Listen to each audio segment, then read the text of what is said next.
grew up here. It's an old family farm. After they built I-40, as a family, we kind of said, okay, what are we doing here? Keeping it or selling it? And we picked to keep it. So then we put in these pick your own crops for the people because we could see that the people were coming. We put in a few blueberries, a few blackberries, and a few grapes. So we went ahead and started all of those. 500 blueberries, and we put in a lot of blackberries at first. And we've scaled back since then. Maybe an acre, maybe 2 acres of blackberries, way more than it turns out we could handle. It was just a learning process. But after a year, my dad and I were working on this together. He said, okay, we've learned it, let's put in the rest of it. So we hadn't really. And if we had it to do over, there's a lot of things we'd do differently, but you know, that's been a long time now. That's 40 years. So, you know, now it's an old field with the problems and advantages of an old field.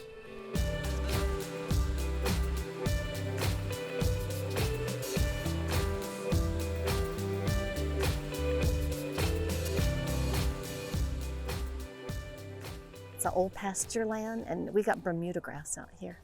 In addition to grasses that just come up regularly throughout the season, the way you'd want a pasture to do, we have a heavy mulch that we put down every year, and we weed eat, and we mow close, and we spray with Eco Blend, a really fabulous product made entirely of food-grade ingredients. It's as expensive as gold, but on the other hand, you know, it's perfectly safe, and I feel really good about using it. So when things get kind of out of control like they did recently, you know, I just bring it out and do what I have to do.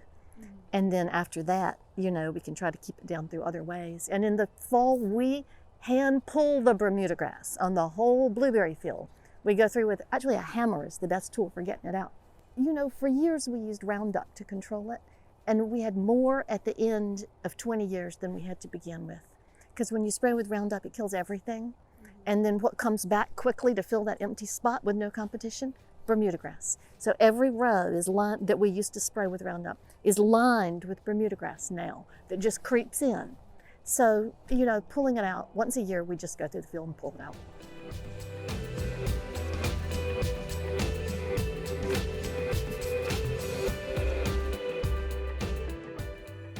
You know, we had always tried, obviously, as I'm sure most farmers do, to use as few chemicals as possible. And really we got down to, it was Roundup was the only thing that we were having to use. Now this was before SWD came in. Actually, SWD was the turning point. The idea that we were going to be spraying the fruit during harvest with a synthetic chemical just turned my stomach. I obviously looked into what if we didn't grow blueberries at all. But you know, to grow blueberries, you get the pH so low that not only is the crop well established here and the customer base well established, but to pull out these blueberries and put something in, we would have had to have raised the pH so much. I mean, it was just, we said, okay, no. We'll spray them organically. That's what we'll do. Oh, look how much that costs. You know, that's really outrageous. We might as well get certified if we're going to be spending that kind of money. Then at least we can tell our customers, we took away the Roundup, okay? Maybe we had to add these other sprays, but they're organic sprays. If we have to tell the customers what we're doing and we're spraying the crop, we're going to tell them we're spraying it organically and that we're certified.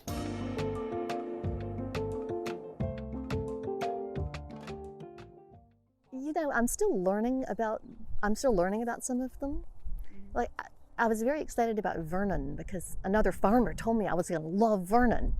And I do love Vernon, but now I see, you know, that it was one of the hardest hit. It bloomed early, and bloomed early, that was bad for us. So that farmer must be in a different, you know, microclimate where they have a different weather pattern. I was just evaluating them based on, I want them to all come in. I don't want the harvest season to go on and on. I want it to concentrate. And this is because of birds, because the birds build up over the season. And to have a big crop that comes in all at the same time, the people come and pick it, and then the birds are still like thinking, you know, that maybe the scarecrows or the bird machines or all the other things that mean something. You know, after a few weeks they figure out that it doesn't mean anything, and then there's so many birds out here, it's just kind of, they get the end of the crop. We have a bird machine that makes bird scare noises and bird alarm noises and hawk noises. And I mean, during the height of the season, when we have a lot of crop out here and it's like a Friday and the next day is a beautiful Saturday and the people are gonna come get it, I go through the field every hour, banging on a trash can lid, having the dog race up and down, and we drive the birds out. And it's ridiculous, but they just come right back. But that's partly our topography again. See the telephone wire running along one side of the field and the trees running along the other side of the field. And then the fact that there's no other farms around here for them to go to. So when they fly up, they look around, there's nowhere else to go. And so they just come back and wait until we go in, and then they come right back and start eating again.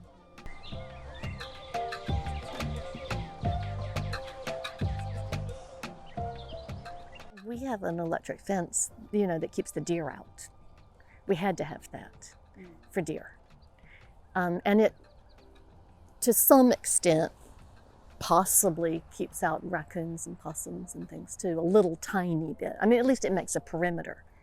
And then, of course, the dog is very helpful with that kind of wildlife.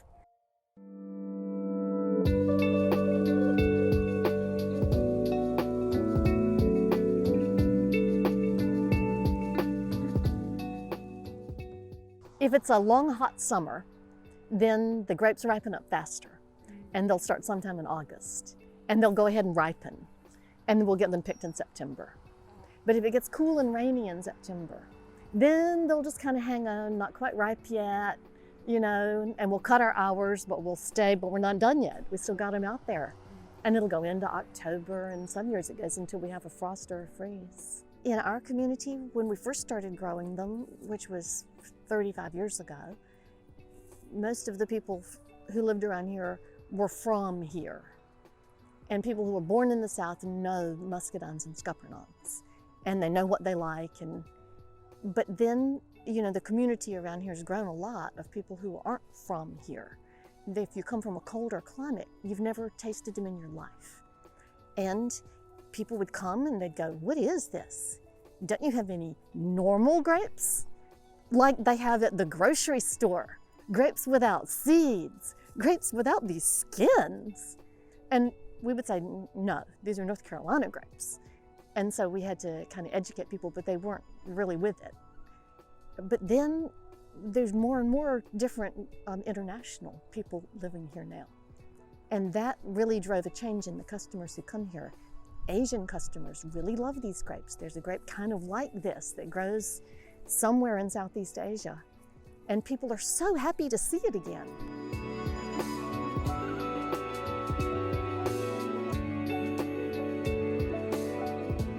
So are our customers who grew up in the country somewhere, and now have moved here to a community for jobs, obviously, but people from a more rural area. So people will be standing there, everyone saying the same thing, smiling. "I haven't tasted this since I was at my grandmother's house." But some people will be saying it referring to China. Some people will be saying it referring to South Carolina, So it's been kind of a learning process. It's almost a niche product for us. And in our community, it's an ethnic food. The different languages that are spoken out here, the different communities that are here, is really fun and showing me who lives around here nowadays.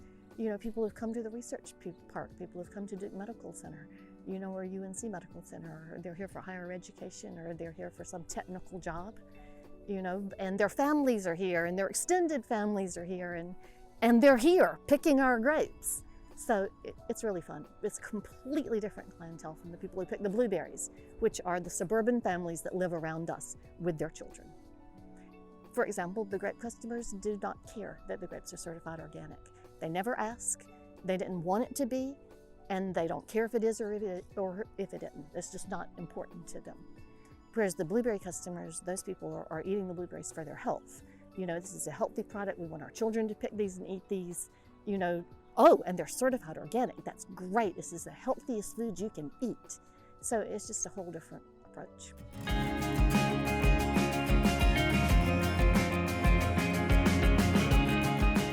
Everything that you see, this side and that side, is in the conservation easement. It was one of the best things that we've ever done as a family, because before that, there's just so much money in real estate around here. And even though all of us were on the same page about not wanting to sell, but everyone was getting calls from the real estate guys. Let me take you to lunch. Let me show you this site plan. Let me whisper enormous sums of money in your ear. And it was just bothering us.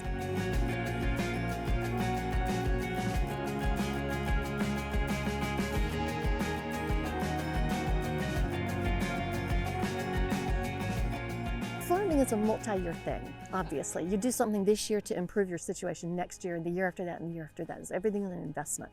I mean, I think of that with everything I do, because of my age, I'm 66. I think, okay, I hope that in my management, I'll see the results of this, but if I don't, I hope somebody else can see the results of what I'm doing today to try to improve the land, to try to improve the crops, to improve the operation. And you can't do that while somebody is selling it out from under you. It's just too unpleasant. It doesn't have to be like this, but the better I can make it, the better I'll have something to leave somebody.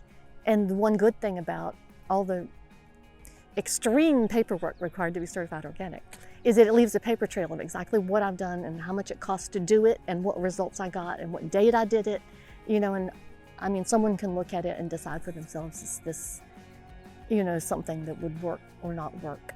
I don't know what we're going to do long term. But my dad didn't think we would want to do it either. And I'm here and my brother's over there keeping those cows. So, you never know.